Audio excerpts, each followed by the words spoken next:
Well, good day and good evening, everyone, and welcome to another session of Working in UX Design. It's your host, Daylon, over here, and I have a very special guest with me today, and her name is Anna. So, Anna was most recently with the super app of the Southeast Asia region, Grab, and she was the lead product manager over there, playing a very pivotal role in Grab's super app journey, contributing to the early launch of GrabPay and the regional expansion of GrabFood across Southeast Asia. She has led multiple products and supported millions of merchants with accurate and timely payments. So the interesting thing is that I only managed to get Anna because she's currently studying and she's pursuing her master's in FinTech at NYU Stern right now, where she's exploring emerging technologies that are going to shape the future of financial products. She's also a mentor to startups as well as product managers and any aspiring professionals who are building a career in tech. So Anna actually started her career in private banking before she actually entered the technology sector, and I happened to know her for quite a number of years as well before she became a product manager. So welcome to the show, Anna. How are you feeling today? Thanks, Daylon. I'm very excited to share my experience here. I know there are a lot of people tuning in from different parts of the world, and some are already in tech, or if not, they are exploring to venture into tech. I've been there and done that. Very happy to share my personal experience. Awesome. So Anna, we were just talking about Grab earlier, and I had a very chance encounter with your CEO recently over the weekend. I saw him kind of like delivering things, and I thought he was doing one of those PR things again, where he actually went to immerse himself in the role of a delivery partner. So, and you earlier when we were having a very brief chat, you mentioned to me that's actually part of the culture. It's not just a PR thing. It's actually part of the culture. Even you as a product manager, you're encouraged to do that. Can you share a little bit more about like what does that entail? Why do you guys spend time, becoming delivery partners just to get into things and try and immerse yourself in the product? So I don't think this experience is just unique for today. I remember when I first joined Grab in the late 2016 as an intern. By the way, I'm probably one of the older intern at Grab history. Back then, when we had that, how do you call it, like new joiner onboarding, we were actually mandated to shadow the drivers throughout the different trips to really empathize how it is like to be a driver, right? And fast forward to today, even until today, one of the key culture term at Grab we use a lot is called ground truths. So ground truths is not just about quantitative data, it's also about qualitative, right? So how do we get qualitative data? Is by talking to the end user. And and it is really true that it's part of Grab culture DNA because we are often encouraged to go down to the merchants or restaurants to really chat with the owner or the restaurant operations staff to really understand their pain points or any opportunities that we could solve.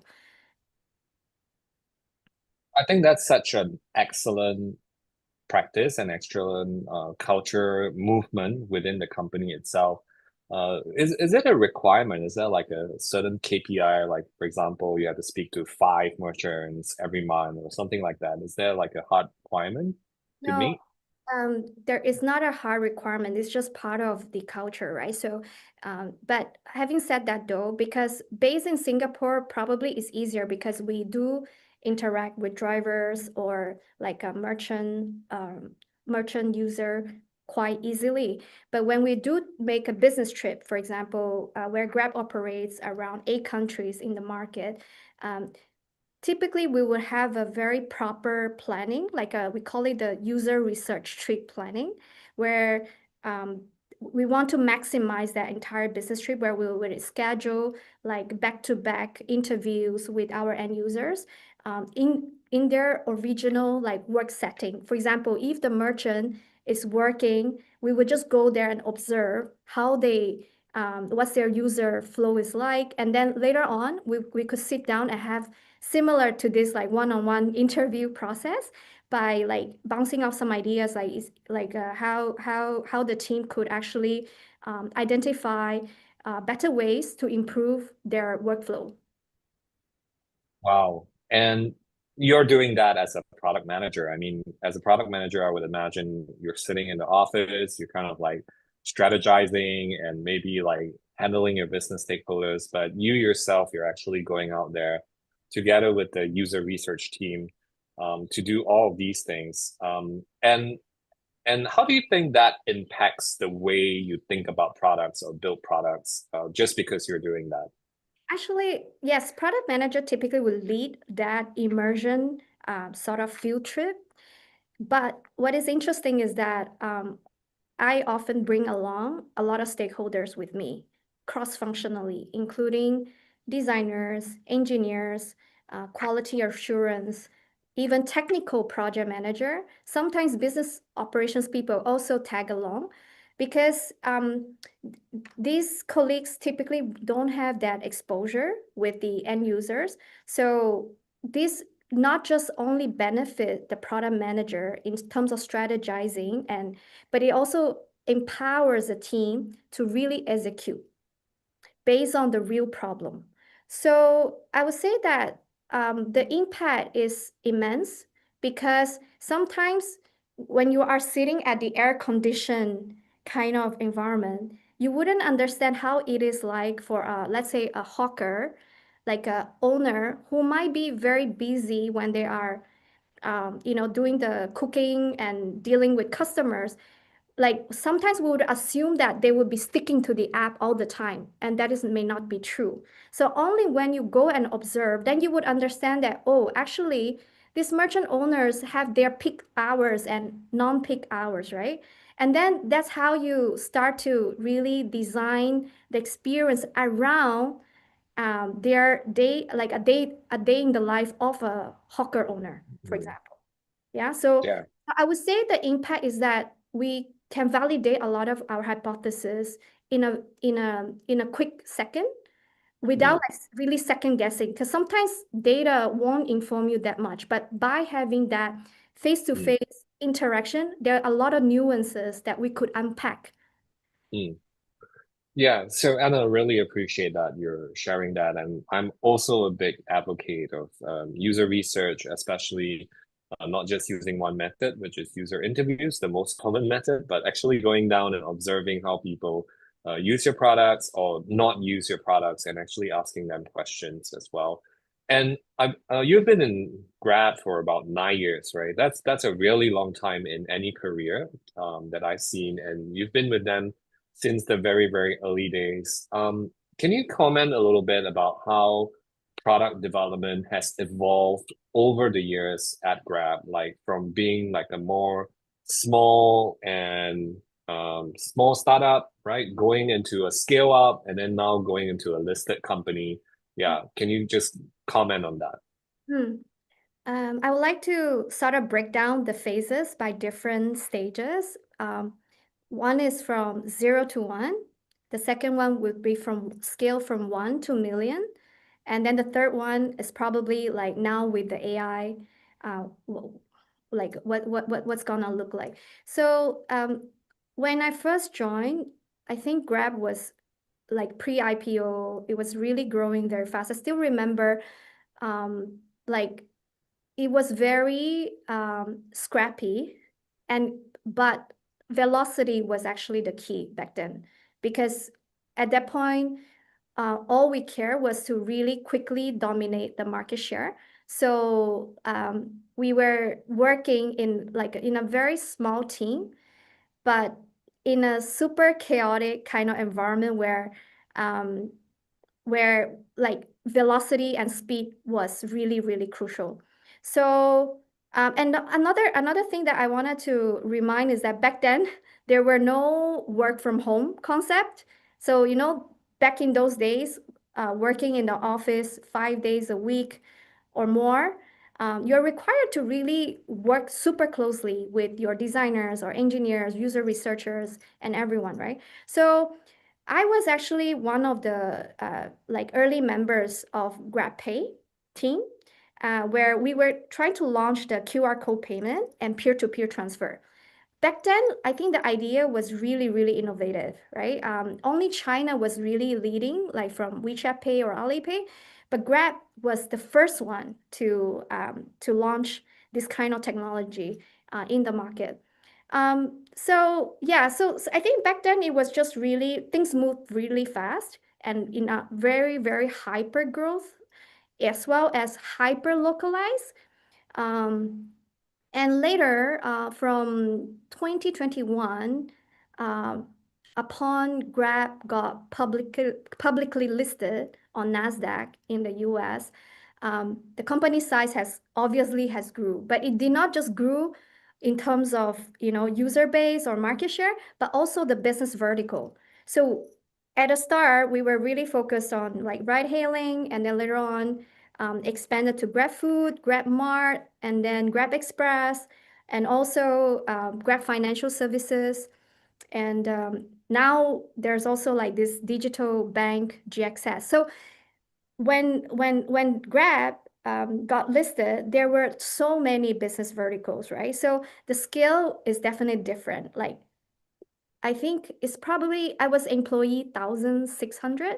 I think now it's probably 11,000 employees. So you can see it's like 10 times growth in terms of employees.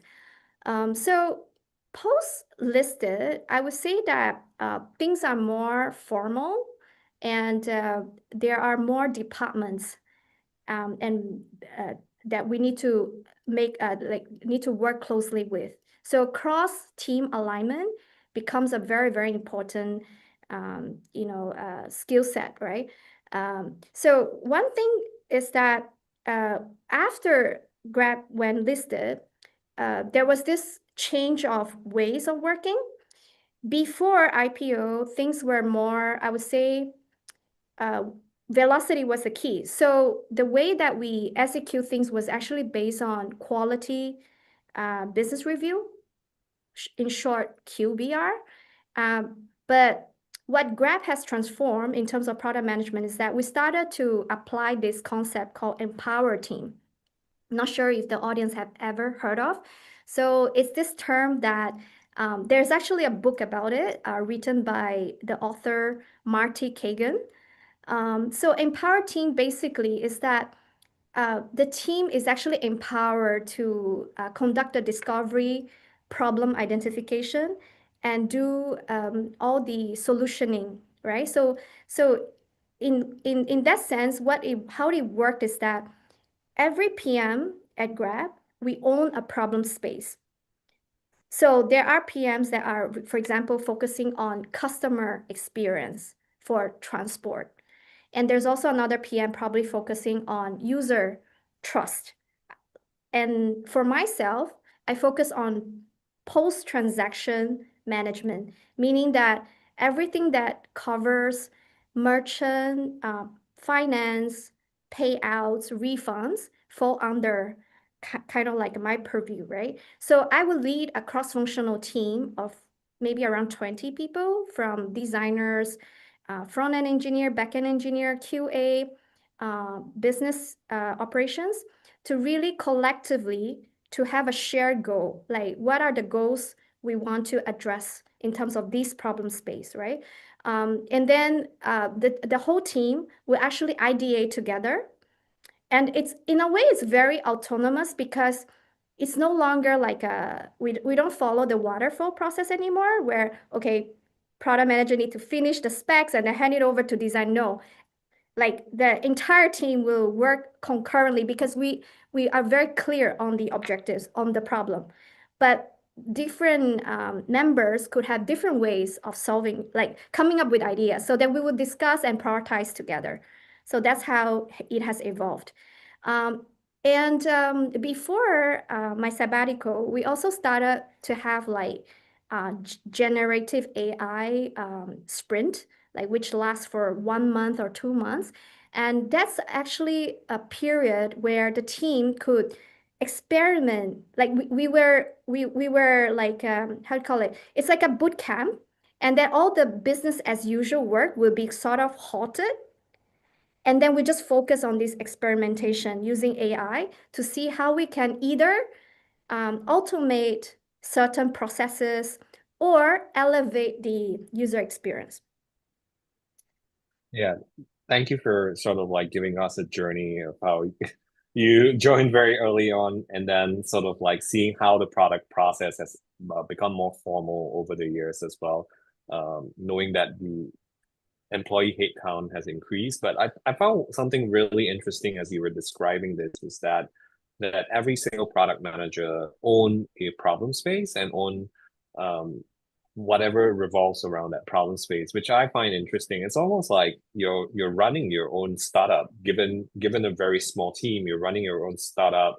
You probably have your own KPIs and P&L to hit almost. So I find that very fascinating, which means Grad has a really solid structure of decentralized command and control, where they trust their head of departments like yourself to kind of like run things and use resources and steward these resources in a really mindful manner and win market share. So knowing that you were always doing this together with your team, being on the ground, getting user research and launching things really fast, I also want to recognize that it was not without competition, right? A lot of the domains that Grab is in, um, the banks were in, the digital banks were also in, right? Even maybe sometimes it's at a national level, right?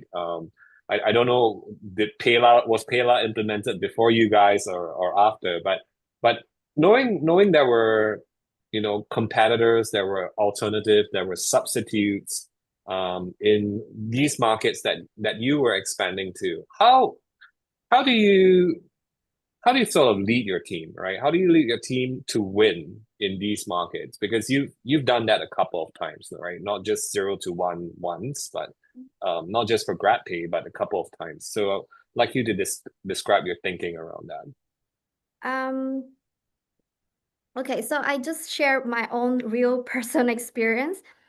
So I remember when I first became a PM for this role, there was not proper infrastructure for merchant finance related stuff. So what do I mean by that? So imagine that there's already like transaction going on, right? Like customer can place a grab food order, and then all the data flow are stored in the database.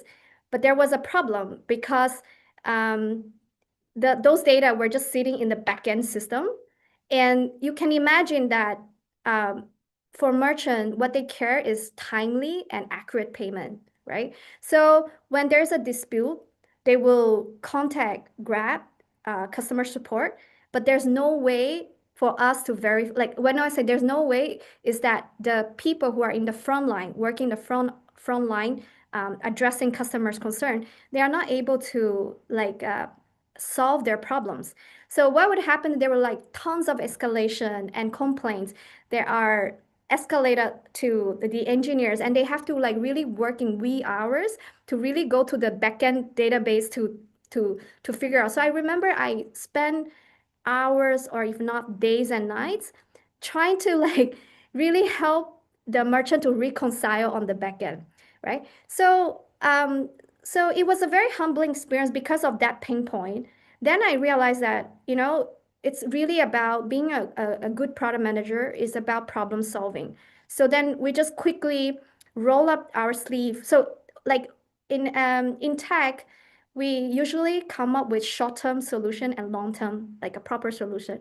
So short-term solution could be a hack. So what we did is that maybe we just build some certain script where report can be run on the spot for operations people to identify the transaction. But then we also quickly identify that there's a problem because there's no interface for the internal Grab people to verify those payment transactions. So it took us like really like few sprints, and we built that quickly. And then from there, the complaints have drastically dropped. And what is most importantly is that I felt that the stress level from the internal colleagues has also significantly reduced. I remember one story where my colleague in Thailand, she she told me like, Anna, you have to fix it because the merchant has went to the police to file a complaint against me. So please do help solve this problem. So then it really hit me hard because then I realized that the product that we are doing is not about just numbers. It's really like addressing real, like a real human being's livelihood. So that's where I feel like the team has at Grab have done significantly well, is by really uh, identify the opportunity and just take actions quickly and not just let it sit there. And yeah, so that would be my Yeah. share. Yeah. I love that philosophy of just rolling up your sleeves and solving problems. And I think a lot of you probably win hearts and minds and customer wallet Yeah. share just by actually solving problems that customers actually need to solve. And they're relying on like I believe some of the merchants are relying on Grab quite a lot for their business and their livelihoods as well. Um, but just being very conscious of like competition. Let's say, I don't know, like for example, I think Grab, I'm not sure if Grab is in Indonesia, but as you let's say you expand to Indonesia, you're competing with Gojek in its home ground. How do you think about expansion? Like, do you treat it differently just because you're no longer the first mover, right? Because when you say for Grab Pay, you're like kind of the first mover. But let's say you're expanding, you're not the first mover. How do you then win market share? And like your experience, if you have experienced that before. So for myself, when we decide on product prioritization, we always go with the regional mindset. And but like I would say that we apply 80%, 20% kind of rule. Like 80% is regional, 20% there are certain country customization, mostly due to like regulatory requirements, especially in my problem space, right? So I would say that how do we compete? Actually, I felt like in my problem space, we do have a very upper hand right from the start because if I'm not wrong, other industry players they probably pay merchants like uh, once a week or once every 2 weeks.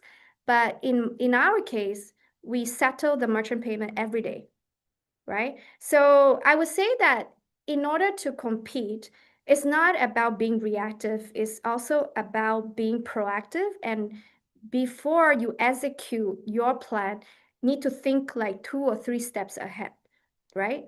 And I think it because of this careful strategy of settling daily, it really like it's very hard for competitors to sort of mimic right away. It takes a lot of time and effort. Yeah, so I would say like I like to think about when you Mm, plan, it has to be deliberate, but when you execute, it has to be fast. I love that. Mm. And I think what I also gather from what you just shared is like you're being you're being very deliberate, you're being very mindful about where where and what to focus on. So as a product manager, you're probably like having a lot of competing priorities. You have things that you need to think about from the infrastructure level to the technology side to the resources that you were given, and that you have to maximize it. Just wondering, like, how do you build this mindset of like, you know, we're given all this, and this is all we have, right? And we need to win this market, and um, and then like just go out there and win it, right? Especially like someone like yourself, you're coming from more of like a banking kind of like culture where banks actually move a lot slower, right? And at Grab, you're like moving super fast. So I'm just wondering how you kind of like rewire your mindset, but even like your team, right? Because your team has to follow your pace because if not, then you start to lose the market. Yeah. Well, it's very true in banking. It's very process driven, compliance focused. Accuracy is the king. But in technology, uh, it's actually quite the opposite. It's about problem solving, it's about iteration, it's about being adaptable, right? So I'm glad that you asked this question because it's not just myself, it's that how do I instill that culture to the team? How do I make sure they are also on the same page and then also on the same kind of level of uh, rhythm? So I would say that identifying the key metric, the OKR, objective key result, is very, very important. Because every week we actually do review our OKR, our metrics, and then we will sort of like analyze and sort of also ideate like what could we do better to actually improve those numbers.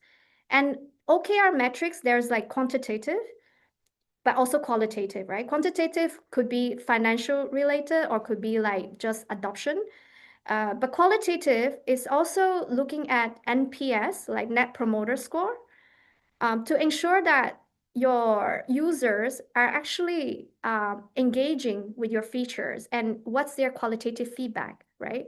And from those, I always get my colleagues to also read them. So then everyone can empathize, like what's really going on the ground, especially if there are 8 markets we may not possibly know all the nuances, but through that very structured kind of meeting and analysis, it really helped everyone to stay focused on the same direction. Yeah, I really like that. That sort of like how you lead your team. And I understand you had this moment where you transitioned from banking into product management. In fact, you were so serious about getting into tech that you were willing to be an intern at a tech company first before like rising up the ranks. So many of us here who are listening here today, they're trying to get into the tech industry or they're trying to get back into the tech industry maybe after a sabbatical, just like what you're doing right now. So I was wondering how do you thought about like why did you join tech? Like how did you thought about like the pros and cons of like coming in at a lower sort of like pay grade and then like working your way up and was that helpful for your career? Yeah, that transition, I mean. I think this is a very, very interesting question, and I haven't shared a lot in detail, but happy to share some of my personal humbling experience. So I never expected to do this career change, especially industry change. So when I first joined banking. I remember when I graduated, there were two industries that were really, really popular. One is banking, the other one is consulting. And so I joined banking, uh, but then I felt it was great. I learned a lot about financial markets, client facing, advisory skills, and etc. But then I felt that there was something that banking was too restrictive. That was not, how should I put it? Like, it was not, um, it was not scalable enough in terms of positive impact for the society. I mean, there definitely banking does provide a very tremendous value, right?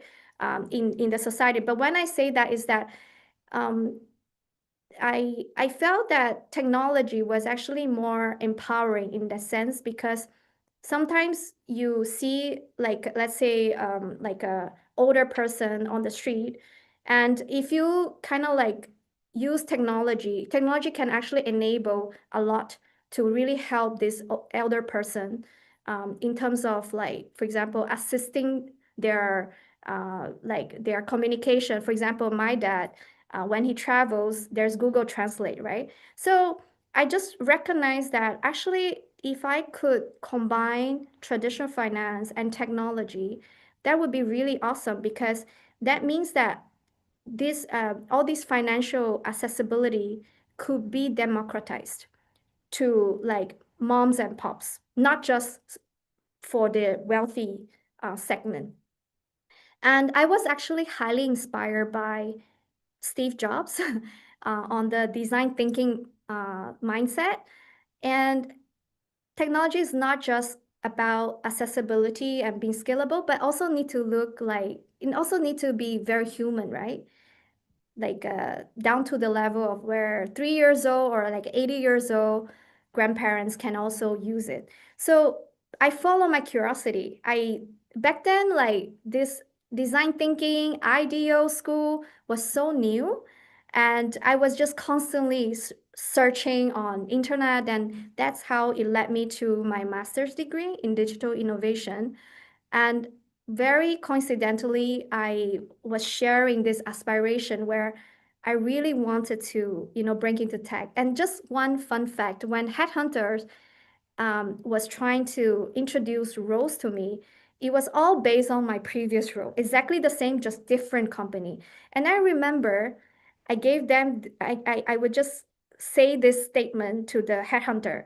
I said the following: I want to join a company that use technology to empower people's lives.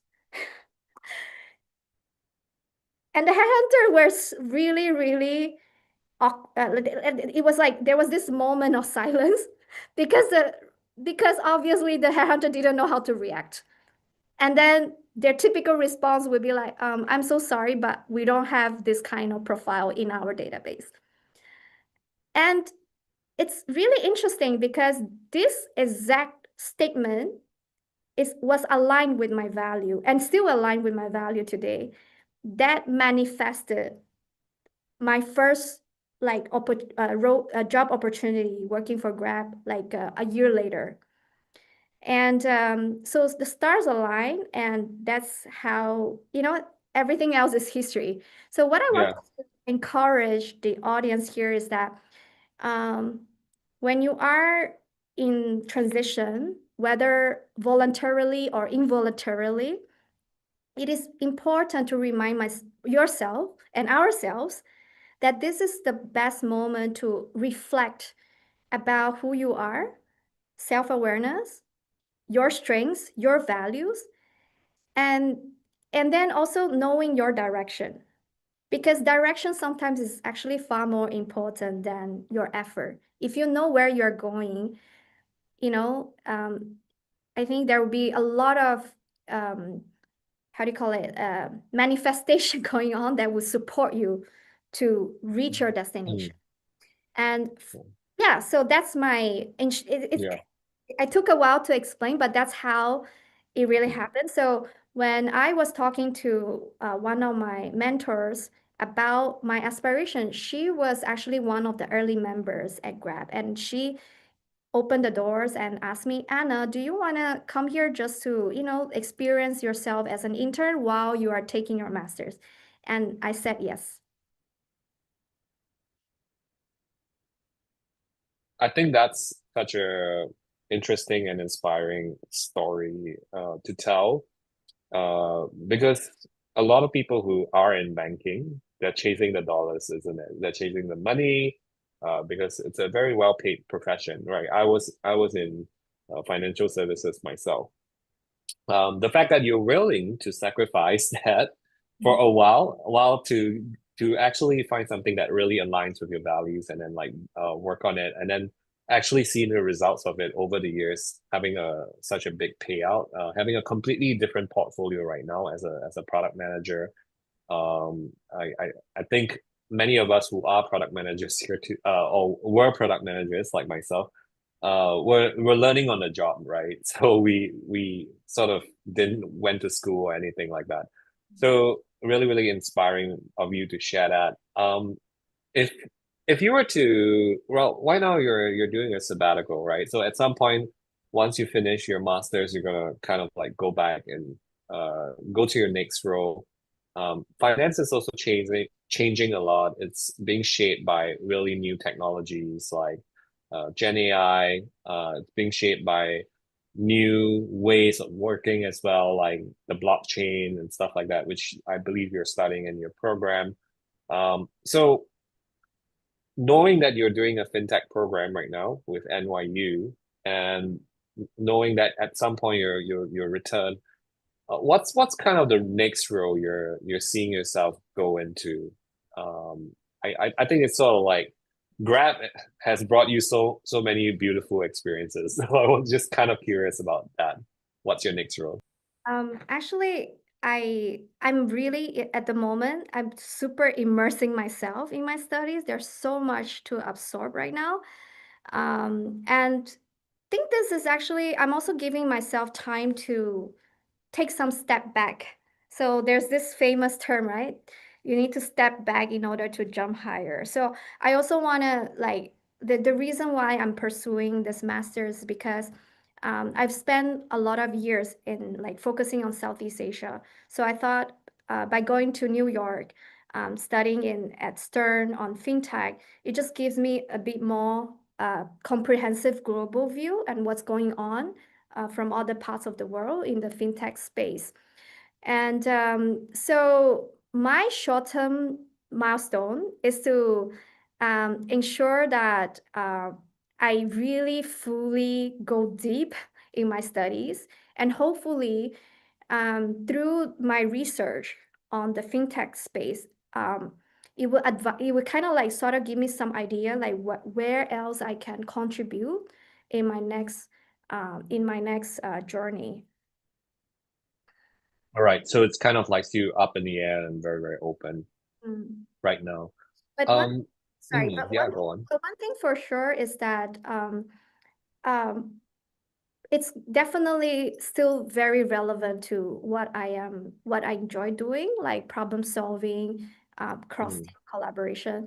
Um, just a mm, really a fun fact, you talk about how technology is also advancing. So even though I'm not working officially as a PM, but recently I just built like a I think I would say okay functional kind of app in 2 hours. So I was actually quite amazed that wow, now with technology, things are just so a lot easier and accessible. So basically, there's this term called vibe coding, right? I'm sure many of you might have yep, like using low code or no code. So yep, I still enjoy doing that. Yeah. So let's see, like really, really fluid at this moment. yeah. I love that, Anna. And it's so important to be hands-on as a product professional right now, which is one of the reasons why, as a school, we're running vibe coding classes as well, and certifying people, making sure they do that within 2 days, and not just to build prototypes, but to also like build production ready apps or close to production ready apps that is functional. Oh, So just oh sorry, yeah, go on. sorry for interrupt. Actually, I just learned that vibe coding is the first most searched in Collins Dictionary of the year. Do you know that? Well, that's very new to me. I mean, there's always new terms that are emerging Yeah. in the dictionary these days. Yeah, so it's quite interesting.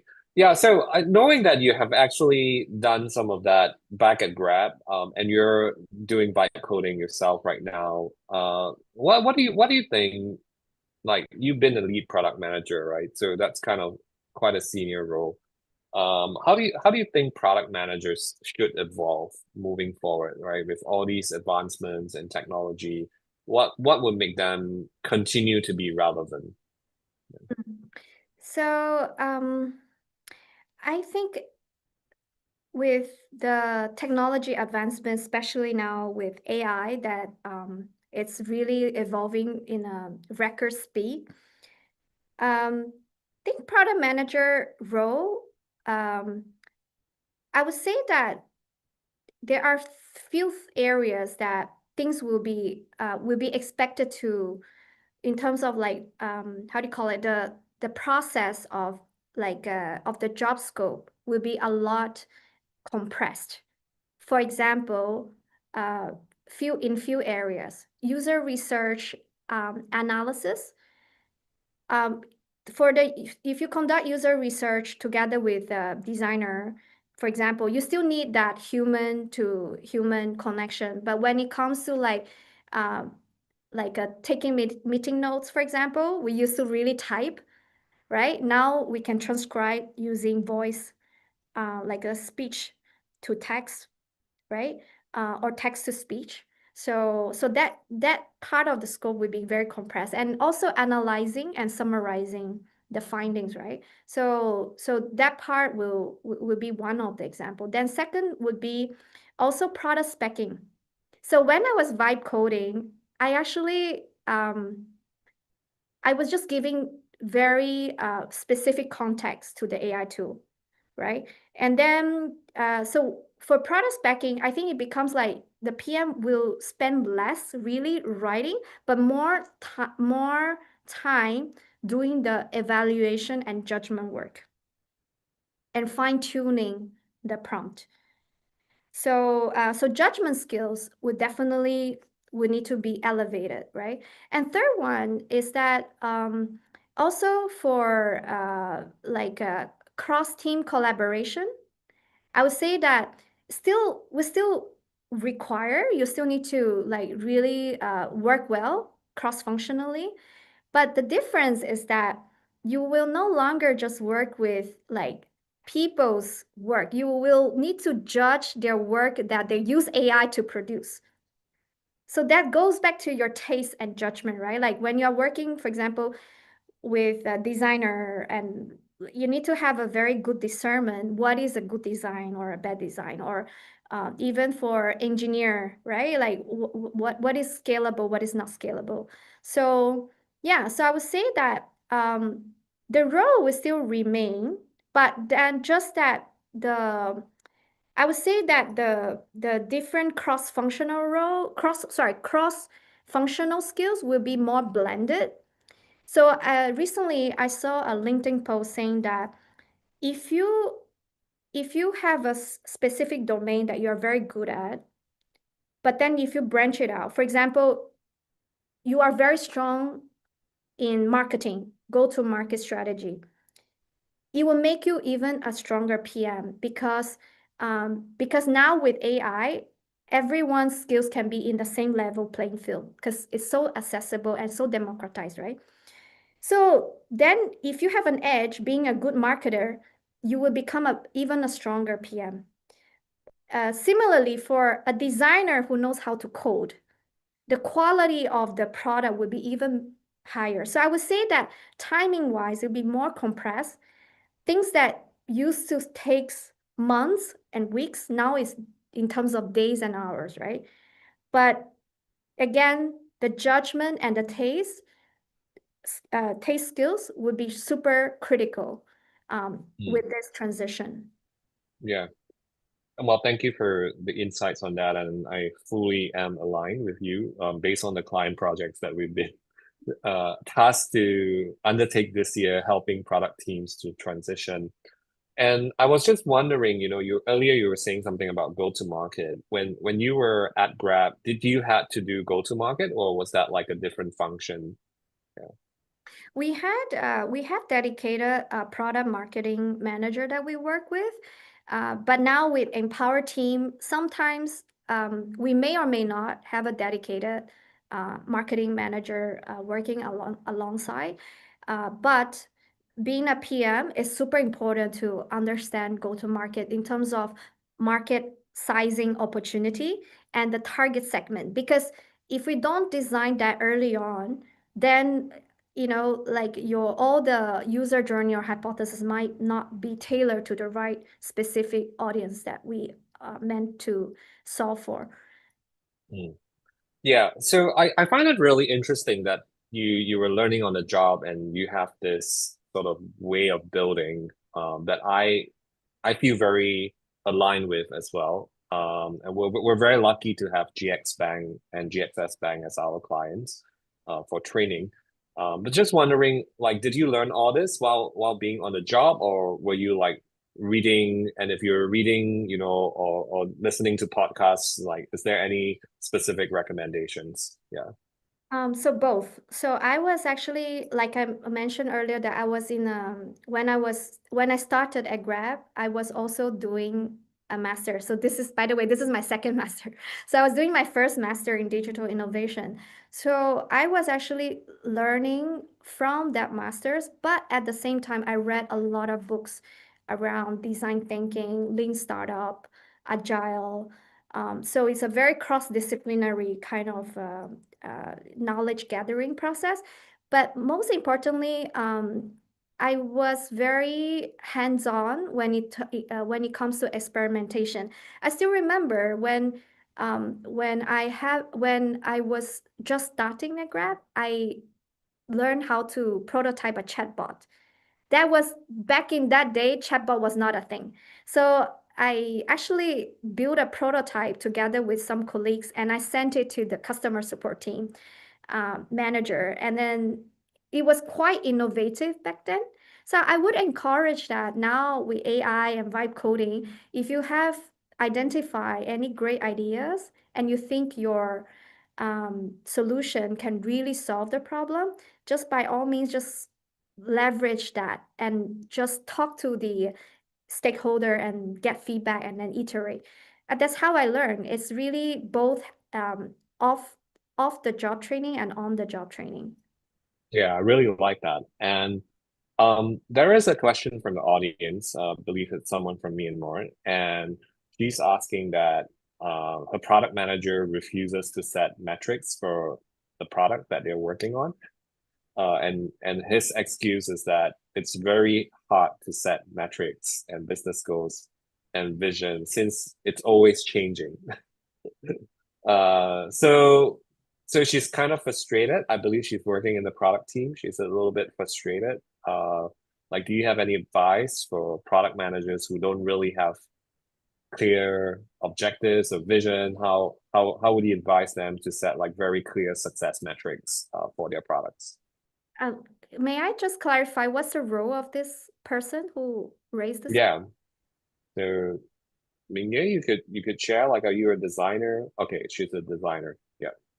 So, okay, so what gets measured gets managed. If there's no measurement, you cannot manage. So I would suggest that the designer that there are some metrics that can also consider from a design or user experience point of view. So for example, sorry, I don't have enough context, but just loosely speaking, for example, if you're working on a very B2C, like a consumer focused um, kind of products, right? There's typically a few types of metrics, like for example, adoption, engagement, satisfaction. Um, so, so I would say that you could actually volunteer and then sort of Yeah.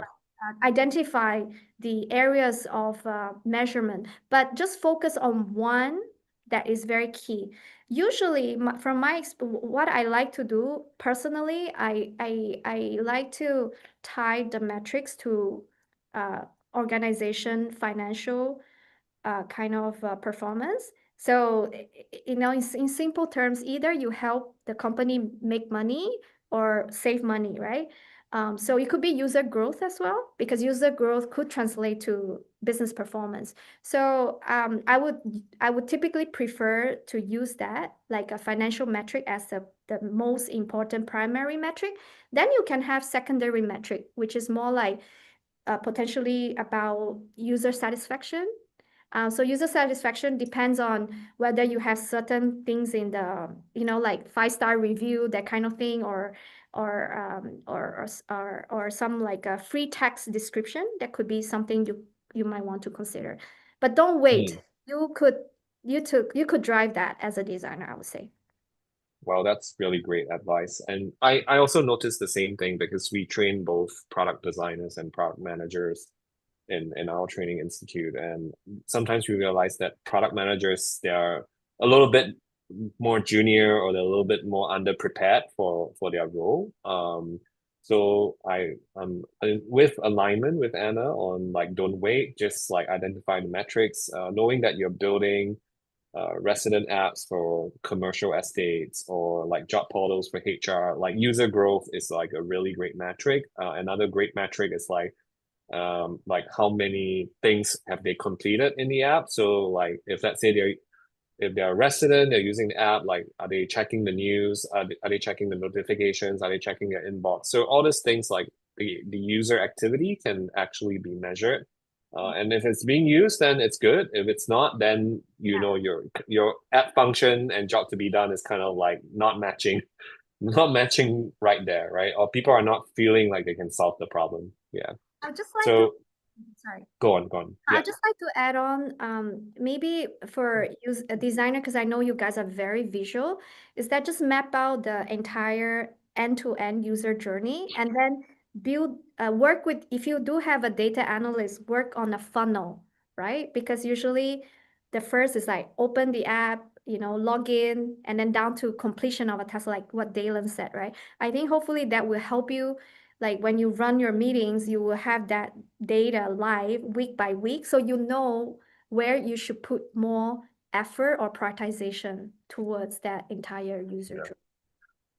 Yeah, I also say it's quite common for product designers to even become product managers eventually. So who knows, right? If you're leading the charge on measuring, the management might see, hey, actually, you're doing a pretty good job. Like they may give you your own product to run as well. So hope this answer your question. And we're almost towards the end of the session itself. Just want to kind of like wrap up talking back about our teams, the theme of the session itself, which is about career pivots and product pivots. Uh, and knowing that you've built a lot of products from 0 to 1, I don't think you always get it right the first time. I think that's the reality of it. So how do you manage pivots, right? Like what kind of mindset do you bring, and what kind of actions and behaviors do you need to have in order to manage pivots well, whether it's in a career or whether it's in a product? Yeah. So I think the word pivot came from, it's a French term. And apparently in the dance, there's this movement called pivot turn. That means like one foot stays stationary and the other foot can sort of move and sort of uh, like a cerebral around, right? So so I would say that for me personally, like always go back to the basics. So one thing that I wanted to highlight is that even with all these technology advancement, staying human and keeping user as centric is still very essential and is timeless. It will never change, right? Especially working in tech. Who are you designing for? Who are you solving problem for? So that is, I would say, I will always stay very stable from one foot, right? But the other is that how do you solve the problem can be very different. There could be many different ways to solve it. So keep options open, but up to a certain point, you also need to be realistic where there's a time and cost. Then you have to like really converge and really pick one of the best solution to solve the problem. So I would say that I have experience where I thought that my solution or the problem that I was solving was the right problem to solve until it was proven wrong, right? But the lesson that I learned is that, especially when I work with so many people cross-functionally, um, changes are inevitable, but make sure that, again, go back to that principle. When you do planning, do research, discovery, you can be very deliberate. Strategizing can be very deliberate. But once you have done your proper homework, execution can be super fast. So minimize the change closer to the when the all the codes are complete, when the product is about to launch, the changes should be very minimal. And that would require the product manager to be like 2 and 3 steps ahead, so that you will anticipate that, okay, there won't be a lot of changes towards the end. But if there's really critical like add-on requirements that must be embedded in the product flow, what I always like to do is that I will have a MVP like sort of frozen, but anything else that is urgent, I would just sort of like put in the sprint backlog as a fast follow-up, in short, FFU. So the engineers will know, okay, what is launch blocker and what is not launch blocker. So all the FFUs will catch up in the subsequent releases. Yeah, so for career as well, I would say that if you, I know I have actually recently, I just mentored some like women. There were like 30 women showed up, and a lot has expressed similar kind of like desire to pivot or to break into tech, right? I would say that same, like your opportunity cost would just get higher as you get older. If you do have that gut of transforming, or do something that you really really aspire to, just do it sooner rather than later. Minimize the risk as you get older. Yeah. Yeah, like minimizing your regret as well. Yeah. So, really wonderful conversation this evening with Anna, and thank you so much, Anna, for sharing so honestly. And I know we didn't get into a lot of details about like how exactly did you launch GrabPay, but I'm not sure if we should, but I'm sure there will be opportunities in future, and you're open for people to come look up to you and on LinkedIn for mentorship. Yeah, happy, and just reach out to me on LinkedIn, and yeah, like Excellent. thanks for having me. It's Yeah. been a very pleasant. So I think what pleasantly surprised me about this conversation is also learning about your product philosophy, product management philosophy, but also product leadership in action. I think Grab was very lucky to have you, and I think it was a perfect partnership where you were given the playground to like launch things, and they had a good leader to kind of like help them get into market and who's familiar with the banking space. So I think that's sort of like that magic going on over there. And thank you so much for sharing here for this session, and thank you everyone for coming and attending our live session here today. This is our last session for the year. We're actually going to take a break in December. So please come back in January and keep a lookout for our next speaker in January. And with that, we shall end the session tonight. And thank you, Anna. Thank you. Have a good evening, everyone.